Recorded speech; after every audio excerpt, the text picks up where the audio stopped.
Hello, and thank you for joining us today. We are speaking with a man who completely transformed cosmology. Sir, would you like to introduce yourself? My name is Dr. Edwin Hubble, and I have spent most of my life just researching the universe. Very interesting. What were you trying to do? Well, initially, I was trying to see if the swirls that we could see out in space were stars within our star system, within the Milky Way, or if they were star systems of their own. After I established that they were star systems of their own, I decided to figure out why the vast majority of them seem to be moving away from the Earth. Where did these experiments occur? My studies were conducted at the Mount Wilson Observatory in California. I used the most powerful telescope in the world, a 100-inch Hooker telescope. Very interesting. Now, did you do all of this alone, or was anybody else involved in these projects? Oh, I was not alone. Milton Homison, a fellow astronomer at Mount Wilson, he helped me, and then later the brilliant mathematician and chemist Richard T. Tolson helped me with some of my later research. I see. So what was your role specifically in these experiments, in this research? Well, Homison measured the spectral shifts of the stars, while I focused on measuring their distance.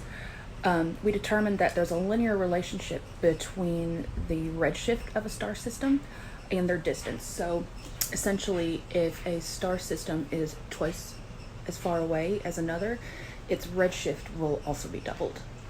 Very nice. What would you say your impact has been on the physics community? Well, I actually published a book in 1936 called The Realm of the Nebula.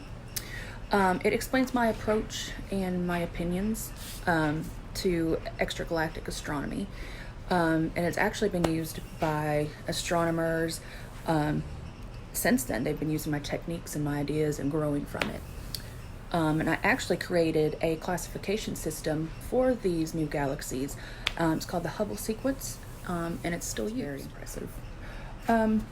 Were there any other significant events happening at the time around the world? Actually, right after I was offered a job at Mount Wilson, World War II began, and I enlisted.